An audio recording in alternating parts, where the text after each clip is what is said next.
Hello friends, कैसे हो आप सभी। उम्मीद है आप सभी बहुत अच्छे होंगे। एंड इसके पहले मैंने आप लोगों का क्लास किया था इंग्लिश लिटरेचर DSSB का। तो उसमें हम लोगों ने हिस्ट्री ऑफ इंग्लिश के बारे में पढ़ा था और वो हमारा पार्ट 1 था।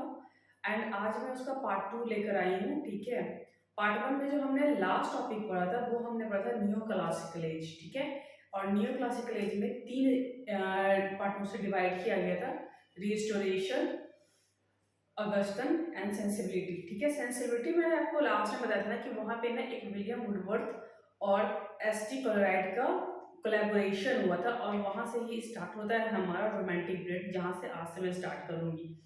And friends, kindly please join कर लो आप लोग टेलीग्राम ग्रुप, जहाँ पे मैं PDF प्रोवाइड कर रही हूँ आपका, और पार्ट 1 का मैंने PDF उसमें प्रोवाइड भी कर दिया है।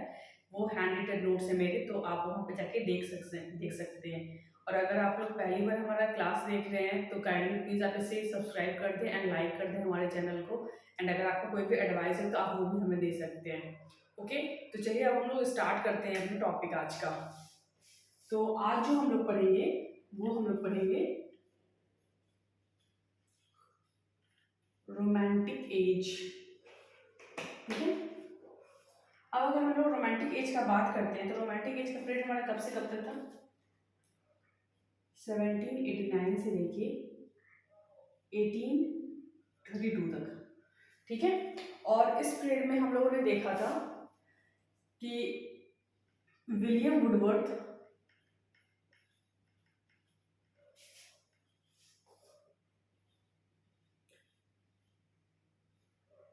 एंड सैमुअल टेलर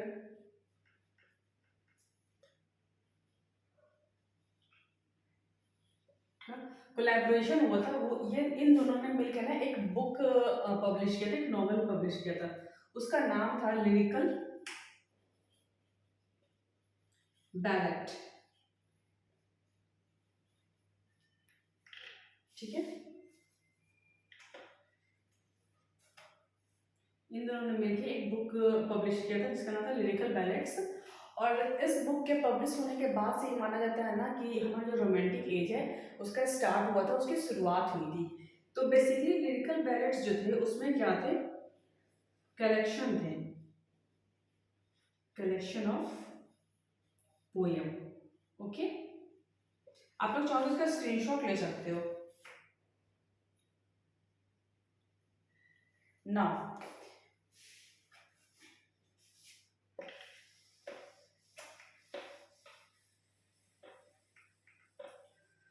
जैसे कि हम लोग सभी जान रहे हैं कि रोमांटिक एज में जो है सबसे ज्यादा फोकस किया गया था नेचर के लिए। ठीक है, नेचर के प्रति यहाँ पे फोकस किया गया था। मेन रीजन क्या था रोमांटिक पोयम लिखने का, रोमांटिक एज का आने का? ठीक है, तो काफी सारे रीजन थे, बट जो 3 मेन रीजन थे वो हमारे पहले रीजन थे इंडस्ट्रियल रिवोल्यूशन। फर्स्ट रीजन था हमारा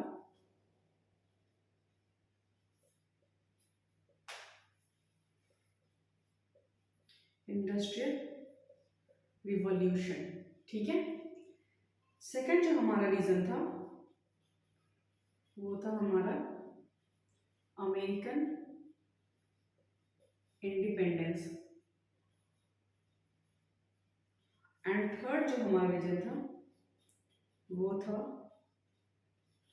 French revolution. Okay, French revolution हमारा कब आया था, कब हुआ था ये?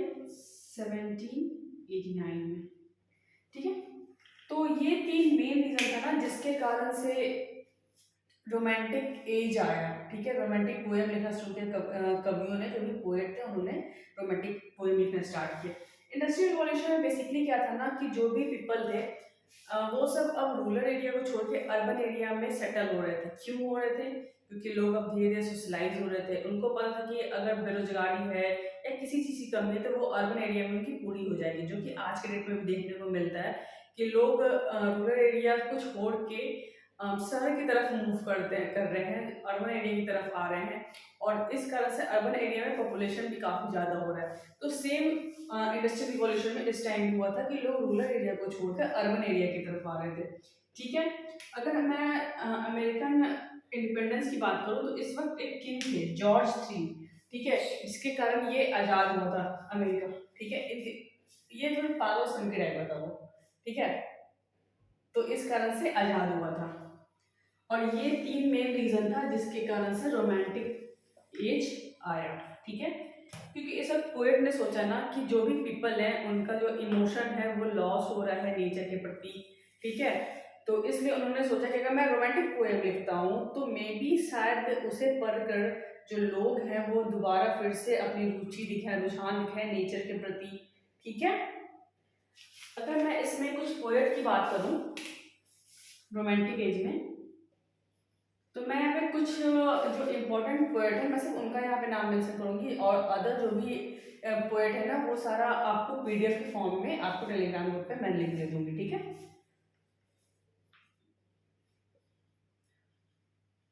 अभी तो मैंने इसका बात किया था आपसे, विलियम वुडवर्थ, ठीक है। एक थे हमारे एसटी कोलराइट, ठीक है।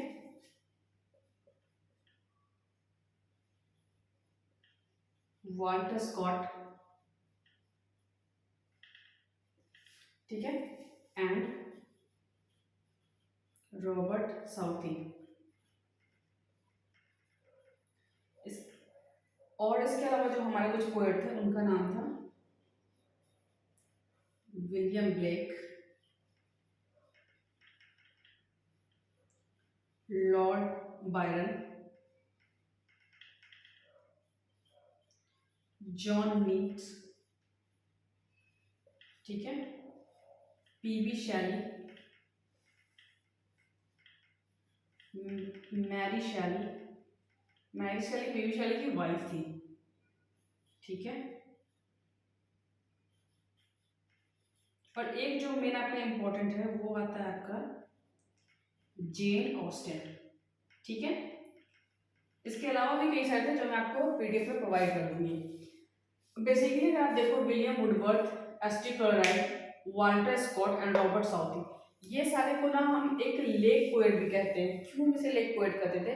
बिकॉज ये लोग ना लेक के पास रहते थे, लेक के नियर में रहते थे, इसलिए हम इन लोगों को लेक पोएट कहते हैं।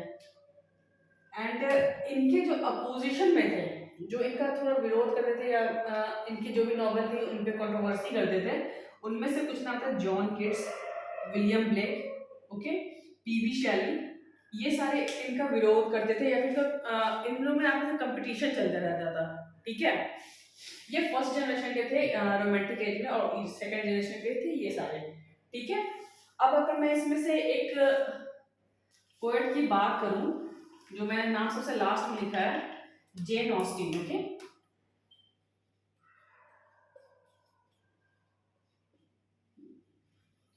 जेन ऑस्टिन के बारे में अगर मैं बात करूं तो विलियम शेक्सपियर के बाद अगर सबसे ज्यादा नॉवेल किसी का भी वर्ल्ड में पढ़ा गया है तो वो है जेन ऑस्टिन। और जेन ऑस्टिन का जो सबसे फर्स्ट नॉवेल था, ठीक है, first novel of Jane Austen क्या था?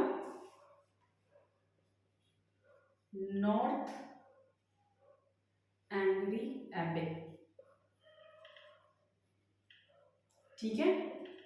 एंड इस वक्त क्या था ना कि एक तो जेन ऑस्टिन लेडी थी, ठीक है, और उस वक्त लेडी को इतना प्रेफरेंस या फिर इतना उसे इंडिपेंडेंट नहीं छोड़ा गया था कि वो बुक पब्लिश कर सके। तो ये क्या करती थी ना कि अपने नाम पे नाम पब्लिश करके अदर नेम पे ये बुक पब्लिश किया करती थी, ठीक है। एंड माना जाता है ना कि इनका कई सारा नॉवल को जो है ना जला दिया गया है, और वो जलाने वाला कोई और नहीं इनकी अपनी सिस्टर थी, ठीक है। और इसी रोमांटिक एज में ना एक छोटा सा एरा हमारा देखा जाता है गॉथिक पीरियड का, ठीक है, गॉथिक एरा। ये रोमांटिक एज के अंदर में ही आया था, ठीक है, एक ये छोटा सा पीरियड था। ये पीरियड था हमारा 1786 से लेके 1800 तक, ठीक है। और इस वक्त के जो कुछ राइटर थे उनका नाम था मैथ्यू लियर्स, ठीक है, Annie Radcliffe and William Beckford. Okay, Gothic era में बेसिकली क्या था ना, ये मिडिल एज के रोमांटिक्स को ना ये प्रीफर करता था, उसे ये दिखाता था अपने में, बट थोड़ी ड्रावनी सिचुएशन में। ओके, इधर जो सिचुएशन होता था ना, थोड़ा रोमांटिक जो पोएम होता था थोड़ा ड्रावना होता था। ये था हमारा एक छोटा सा गॉथिक एरा। ठीक है ना, 1832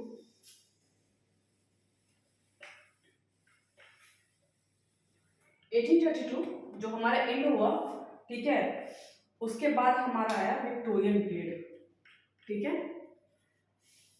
रोमांटिक एरा खत्म हुआ है, अब हम लोग आ गए हैं विक्टोरियन एरा में। ठीक है, विक्टोरियन पीरियड। अब विक्टोरियन पीरियड कब से कब चला, हमारा रोमांटिक एज कब खत्म हुआ था, 1832 में। ठीक है, तो 1832 में हमारा विक्टोरियन पीरियड स्टार्ट हुआ। एंड कब हुआ, 1901 में। क्यों एंड हुआ 1901 में? पहली बात ये कि इस वक्त जो रूल कर रही थी, इस वक्त गद्दी पे बैठी थी 1832 में क्वीन विक्टोरिया। इस वक्त इनका एज कितना था पता है, 18 ईयर की ये थी जब ये बैठी थी, और ये सबसे लार्जेस्ट रेन है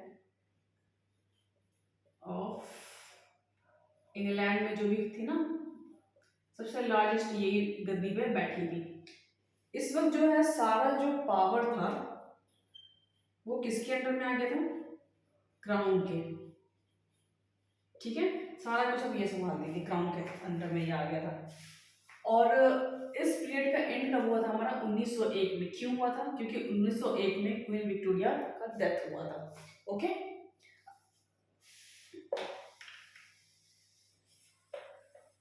विक्टोरियन पीरियड को 3 पार्ट में डिवाइड किया गया है, जो है हमारा बेसिकली, मतलब कि बस जस्ट फॉर योर नॉलेज।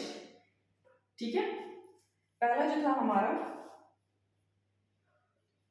था अर्ली पीरियड, दूसरा था हमारा मिडिल पीरियड, एंड जो लास्ट था वो था हमारा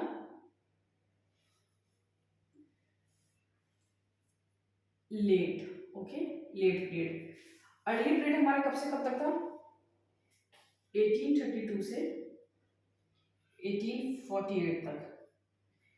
मिड पीरियड हमारा स्टार्ट था 1848 से 1870 तक, और लेट पीरियड जो था हमारा वो था हमारा 1870 से 1901 तक। ठीक है, विक्टोरियन पीरियड में क्या हुआ ना, सबसे ज्यादा प्रभाव हमें देखने को मिला सोशल, जो भी लिटरेचर में था, सोशल का प्रभाव देखने को हमें मिला, रिलीजियस का प्रभाव हमें देखने को मिला। ठीक है, इकोनॉमिक, ठीक है, इकोनॉमिक इशू पे इस वक्त लिटरेचर में लिखना स्टार्ट हो गया था। ठीक है, इंटेलेक्चुअल,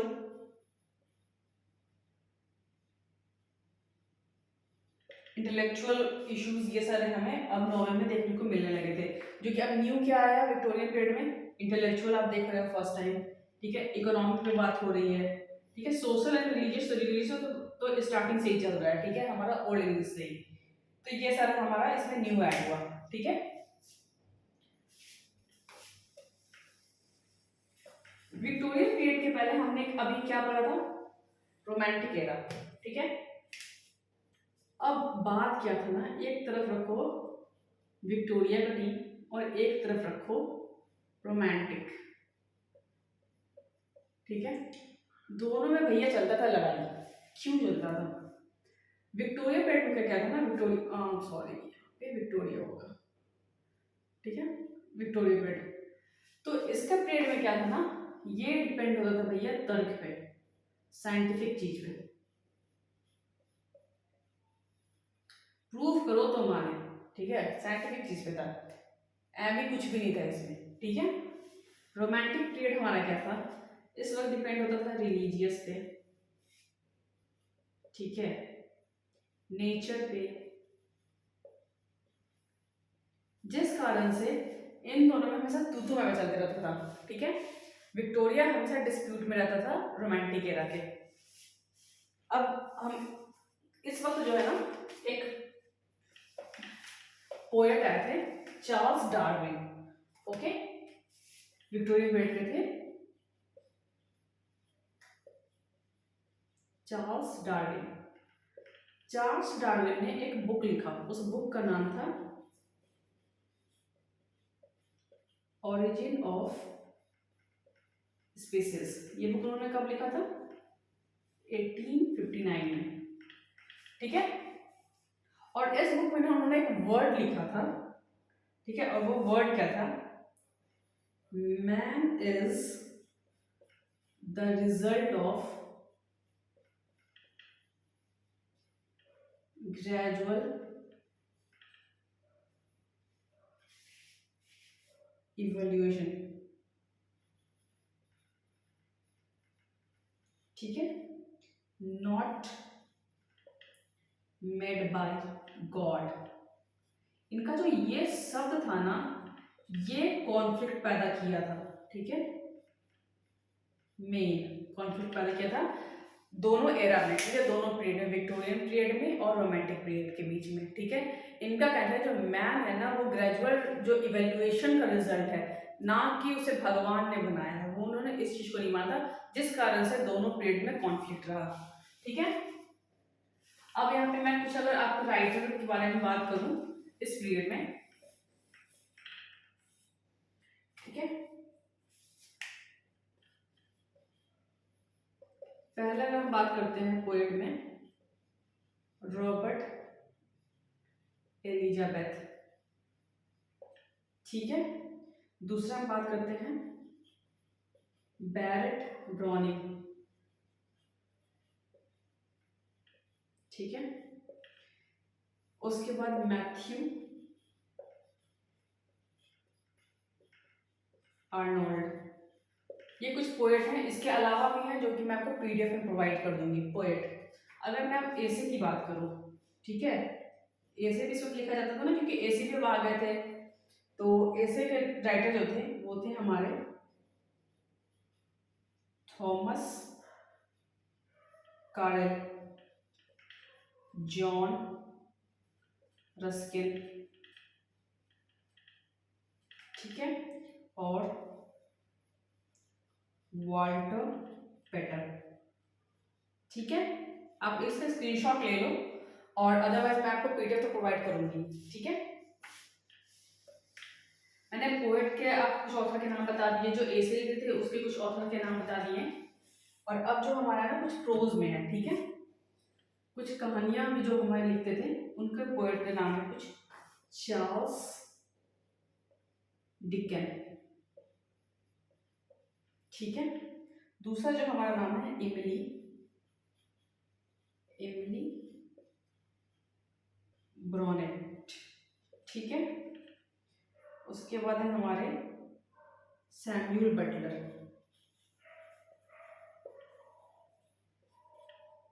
ठीक है, सैमुअल।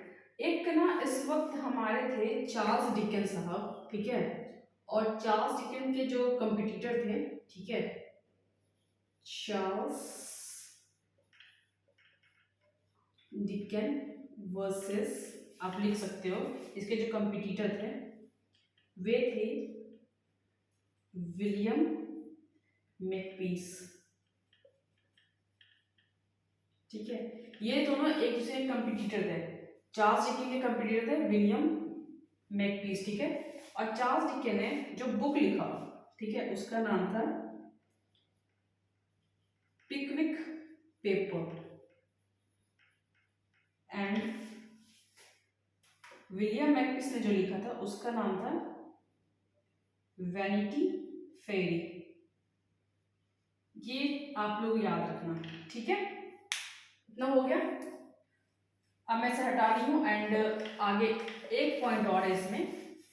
अभी जैसे कि आप लोगों ने ना इसमें नाम देखा होगा, प्रोज में मैंने लिखा था इमली ब्रॉन्टे का, इमली ब्रॉन्टे। इमली ब्रॉन्टे ने भी ना एक नॉवेल लिखा था, ठीक है, उनके नॉवेल का नाम था वर्थरिंग हाइट, ठीक है। ये आप लोग देख रहे हैं, इन्होंने ये एक नॉवेल लिखा था। इसके बाद क्या होता है 1901 में, जैसे मैंने बताया ना विक्टोरिया पीरियड का एंड कैसे हुआ, 1901 में जब क्वीन विक्टोरिया का डेथ हुआ, ठीक है, तो हमारा विक्टोरियन पीरियड का एंड होता है। क्वीन विक्टोरिया के बेटे का नाम था एडवर्ड, ठीक है, एडवर्ड 7, ठीक है। और जैसे ही विक्टोरिया पीरियड हमारा एंड होता है, इसके बाद हमारा स्टार्ट होता है मॉडर्न पीरियड, ठीक है। इसके बाद हमारा स्टार्ट होगा modern period of English.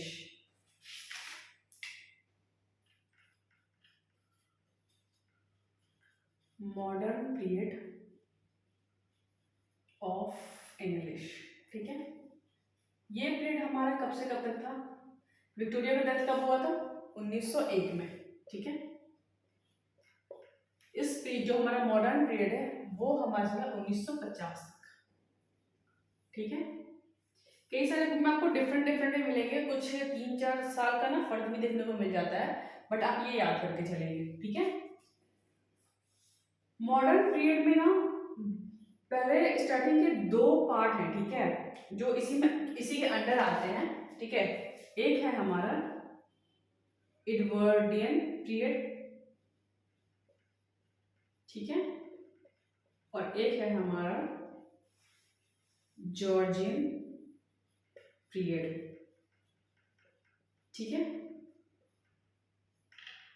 Edwardian period जो था हमारा वो तो मॉडर्न पीरियड के अंदर में ही आता है, तो हमारा कब से स्टार्ट हुआ ये 1901 से लेके ये हमारा चला 1914 तक, ऐसे 10 तक था 1910 तक, बट एक्सपेंड करते करते ये 1914 तक हम इसे मान के चलते हैं, ठीक है।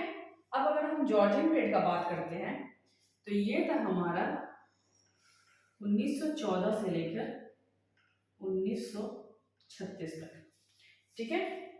अब सबसे पहले हम इन दोनों में पढ़ेंगे एडवर्डियन पीरियड के बारे में, ठीक है। एडवर्डियन पीरियड जो मैंने अभी आप लोगों को बताया था कि इस वक्त किंग कौन थे इंग्लैंड का, एडवर्ड 7, ठीक है। ये कौन था, सन था, किसका सन था, क्वीन विक्टोरिया का, ये मैंने अभी आपको बता दिया। ये पीरियड कब से कब तक चला, ठीक है, तो डेथ ऑफ विक्टोरिया से, ठीक है, टू वर्ल्ड वॉर 1, ठीक है, वर्ल्ड वॉर 1 तक चला 1914, ठीक है। अब इस बीच में एडवर्डियन पीरियड में कुछ नॉवेलिस्ट वगैरह थे, उसका नाम मैं यहाँ पे मेंशन कर रही हूँ, आप लोग चाहो तो इसे अपने कॉपी में नोट कर सकते हो, ठीक है। कुछ नॉवेलिस्ट थे, ठीक है, जोसेफ कॉनराड, ठीक है। उसके बाद आपके थे H.G. वेल, ठीक है, रुडयार्ड किपलिंग,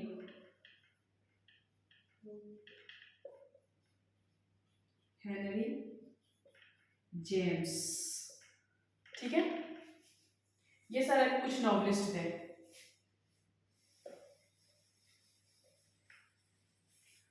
अब अगर मैं इस पीरियड के पोएट की बात करूं, ठीक है, तो पोएट थे हमारे विलियम बटलर ईस्ट, ठीक है। इसका आप लोगों ने ना केबीएस का जिन्होंने एग्जाम दिया होगा ना टीजीटी इंग्लिश का, उन्होंने इसका पोएम भी पढ़ा होगा विलियम बटलर ईस्ट का, ठीक है। पोएट के बाद अगर हम बात करते हैं तो कुछ डोमेस्टिक स्टेट्समैन, ठीक है,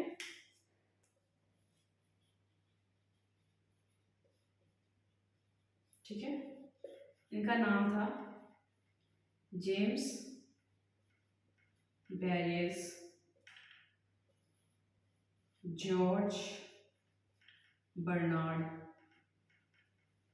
ठीक है।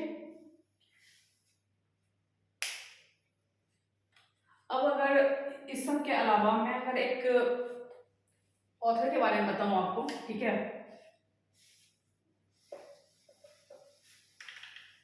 जिनका नाम था अर्नल्ड बेनेट, ठीक है। इन्होंने एक बुक लिखा था, ठीक है, फेमस बुक इन्होंने लिखा था। उस बुक का नाम क्या था? एना ऑफ 5 टाउन, ठीक है।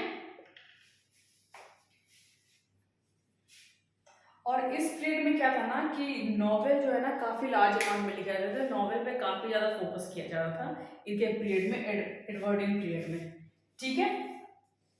अब जैसे ही एडवर्डियन पीरियड 1914 में मेरा एंड होता है, ठीक है, उसके बाद हमारा मॉडर्न पीरियड में ही स्टार्ट होता है जॉर्जियन पीरियड, ठीक है। जॉर्जियन पीरियड हमारा कब से कब तक था? अभी हम लोगों ने बताया था 1910 या 14 मान लो, क्योंकि 1910 में तो हमारा खत्म हो गया था एडवर्डियन पीरियड, बट उसे एक्सटेंड करो तो वो 1914 तक जाते हैं, ठीक है। तो 1910 से समझो तो हमारा जॉर्जियन पीरियड स्टार्ट हो गया था, और ये हमारा कब तक रहा था? 1936 तक, ठीक है। इस समय राजा कौन था? जॉर्ज 5, ठीक है। और इस समय जो थीम होते थे पोयम के, वो किस पे बेस होते थे? वो ट्रेडिशनल पे बेस होते थे, ओल्ड जो ट्रेडिशनल होता था ना पोएट, ओल्ड ट्रेडिशनल पोएट वगैरह पे ये बेस्ड होते थे, ठीक है। और ये इस पोएम में ना बेसिकली आपको जो भी देखने को मिलता था ना, वो रूरल एरिया के बारे में आपको देखने को, रूरल एरिया की कहानी, रूरल एरिया के पोएम, वो सब आपको इसमें देखने को मिलते थे, ठीक है। इसका मेन फोकस किस पे रहता था? रूरल और ट्रेडिशनल जो होता था ना, वो सब इसका फोकस रहता था, ठीक है। इस पीरियड में जो क्या है, minor poet, okay, minor poet थे एक एडवर्ड मार्स, ठीक है। माइनर पोएट क्या हुआ? इस वक्त चलन चला था, प्रसिद्धि पाया था, या फेमस होता है, ट्रेंड में आया था, जैसे कि टिकटॉक ट्रेंड में था ना, उसी तरह इस वक्त ट्रेंड में था शॉर्ट पोएम लिखना, छोटा छोटा पोएम लिखना, 4 लाइन 5 लाइन इस टाइप का कुछ पोएम लिखना इस वक्त के ट्रेंड में था। और जो माइनर पोएट में जो फेमस हुए थे सबसे ज्यादा, उनका नाम था एडवर्ड मार्स, ठीक है। और यहाँ पे उसके बाद मेरा जॉर्जियन पीरियड एंड होता है, बट ये जॉर्जियन पीरियड का एंड मैं बता रही हूँ, मॉडर्न पीरियड का नहीं। मॉडर्न पीरियड तो अभी 1950 तक चलेगा, ठीक है। तो हम एक तरीके से ये कह सकते हैं कि 1901 से लेकर 1950, मतलब कि ये जो हमारा सेंचुरी चल रहा होगा, वो हमारा 20th सेंचुरी चल रहा होगा, कोई शक? कोई शक नहीं है, ठीक है।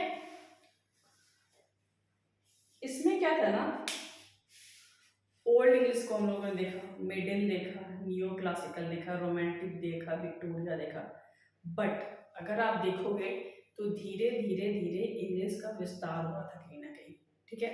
और इस मॉडर्न पीरियड में आके इंग्लिश का जो है विस्तार बहुत जगह हो गया। इंग्लिश स्टार्ट कहाँ से हुआ था? हमारा इंग्लैंड से, बट इंग्लैंड जो है बहुत सारे देशों पे राज कर रहा था, तो वो सब जगह पे इंग्लिश का प्रसिद्धि हुआ, वहां से भी लोग इंग्लैंड आते थे अपना कैरियर बनाने के लिए, उसके फिर वो चले चले जाते थे, ठीक है। तो अगर आप देख के चलो तो सिर्फ ये इंग्लैंड तक ही नहीं रहा था, उसके बाद अब इंग्लैंड किस पे राज किया था, उसका कहाँ कहाँ कॉलोनी था इंग्लैंड का? India, America, New Zealand,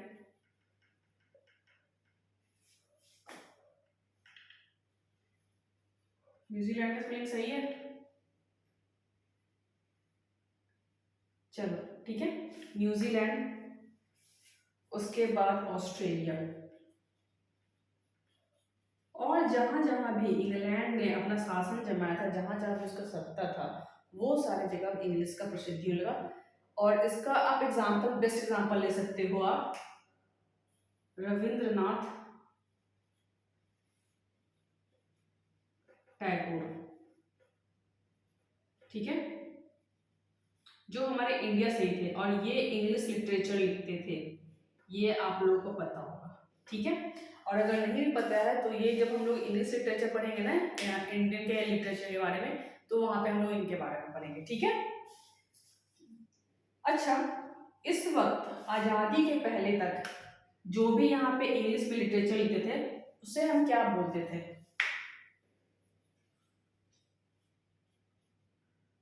colony literature, ठीक है, क्रोनिकल लिटरेचर।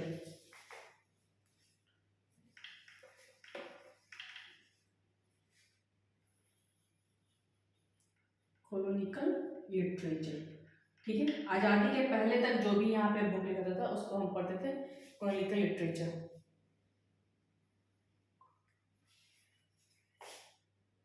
चलो ठीक है, अब मेरे को बताओ 1947 में, ठीक है, 1947 में इंडिया हो गया आजाद।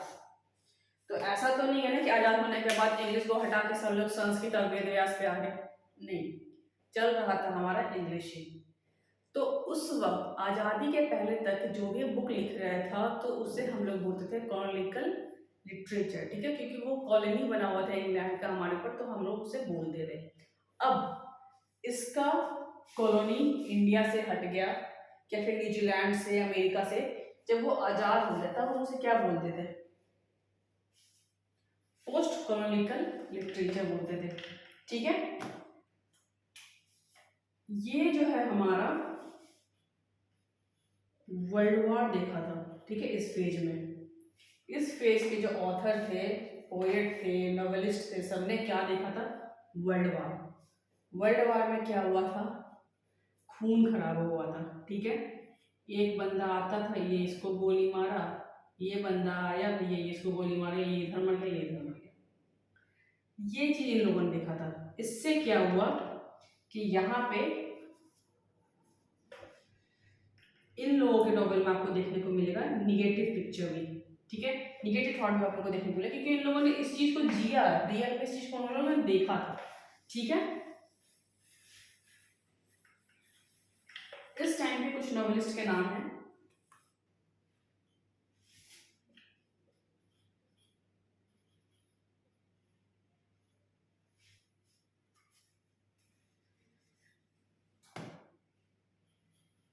इस समय के जो कुछ नॉवेलिस्ट थे उनका नाम था जेम्स जॉयस, ठीक है, वर्जीना वुल्फ, ठीक है, और एक नाम अगर आप देख लो तो ग्राहम ग्रीन्स, ठीक है। ये कुछ नॉवेलिस्ट थे इस टाइम के, ठीक है। और अगर मैं अब इनके पोएट की बात करूं इस एज में, इस एज के कुछ पोएट कर दूं तो William Butler east.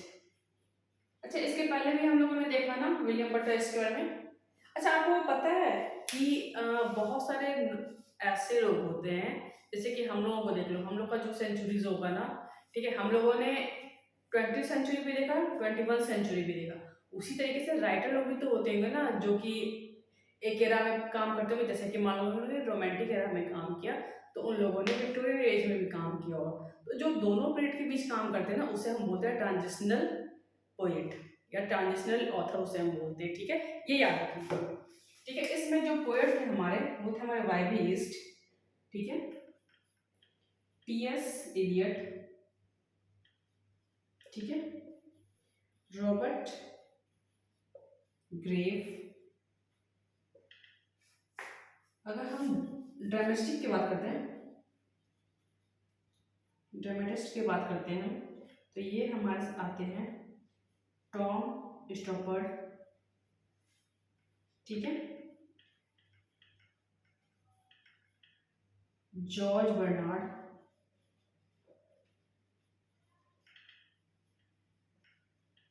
Samuel Beckett, ठीक है। ये सब कुछ ड्रामेटिस्ट हैं जो कि इसके पीरियड में आए थे। और 1950 के बाद हमारा जो है यहाँ पे मॉडर्न पीरियड ऑफ इंग्लिश खत्म होता है। एंड इसके बाद इंडिया भी आज़ाद हो गया, अमेरिका तो खैर काफ़ी पहले आज़ाद हो गया था। वो इस समय तक तो काफ़ी इम्प्रूव भी कर चुका था अपने जो भी इकोनॉमी को लेके था, और काफ़ी ज़्यादा वो आगे बढ़ चुका था। तो 1950 ऐसे तो 1947 में इंडिया आज़ाद हो गया था, बट हम लोग 1950 से लेते हैं, ठीक है। और 1950 से लेके अभी तक का जो पीरियड है जो चल रहा है उसे हम बोलते हैं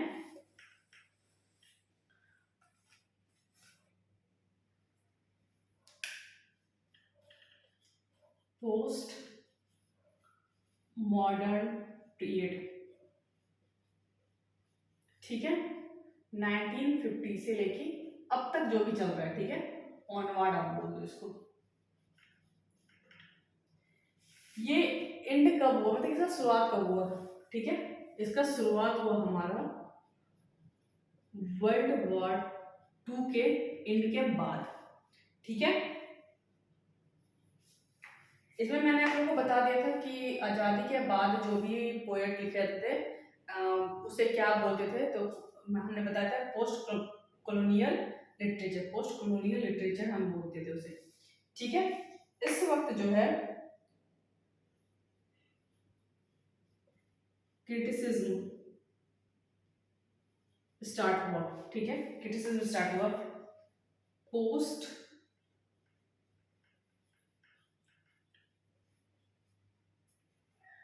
स्ट्रक्चरलिस्ट लिटरेचर, ये दोनों अब काफी पॉपुलर होने लगे, क्रिश्चियन और ये, ठीक है, काफी ज्यादा पॉपुलर होने लगे। इस वक्त कुछ राइटर थे, ठीक है, उसके नाम थे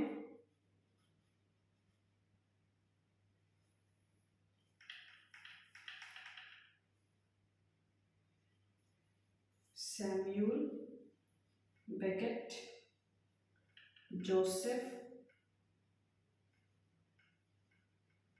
हेलर, ठीक है, लेन बैंक, ठीक है। ये सारे हमारे कुछ राइटर थे पोस्ट मॉडर्न पीरियड के। और यहाँ पे जो है हमारा ब्रिटिश इंडिया का ओवरव्यू खत्म होता है, ठीक है। ये मैंने एक आपको ब्रिटिश लिटरेचर का पूरा ओवरव्यू दिया। अब इसके बाद आगे हम डिटेल में कुछ चैप्टर्स को पढ़ेंगे जो कि इम्पोर्टेंट होंगे। जो नेक्स्ट क्लास हमारा होगा वो हमारा होगा चौसर और उसके कंटेम्प्रेरी को लेकर, ठीक है, जो मैं आपका नेक्स्ट क्लास लेकर आऊँगी। और यहाँ पे मैं आपको सारे ब्रिटिश लिटरेचर का जितना भी मैंने रिव्यू था वो मैंने आपको दे दिया, आपको एक आइडिया लग गया कि क्या क्या कब कब कैसे कैसे हुआ। डिटेल आपको नेक्स्ट क्लास से मैं प्रोवाइड कर दूंगी। एंड इसके बाद लास्ट में मेरा आपसे कुछ सवाल है जो हम लोगों ने पढ़ा था, ठीक है। पहला है हमारा जो एंगल्स और सेक्शन थे, दो ट्राइब, ये कहां से थे, ठीक है।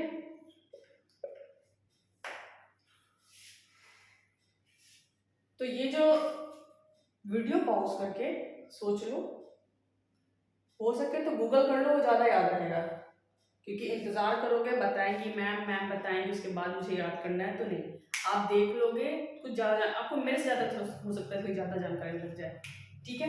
तो जो ये ट्राइब्स था मैं आपको बता दूं, ये था हमारा जर्मन ट्राइब्स, ठीक है। इंग्लैंड के पास आ गया था ये, इंग्लैंड में, जिस कारण से जो हमारा ओल्ड इंग्लिश एज था उसका नाम हमारा क्या रखा था, एंग्लो सेक्शन एज, ठीक है। ये हो गया। दूसरा क्वेश्चन है आपका रोमांटिक, ये तो आज की क्लास में, ये बताओ रोमांटिक पीरियड का एज कब से कब तक था।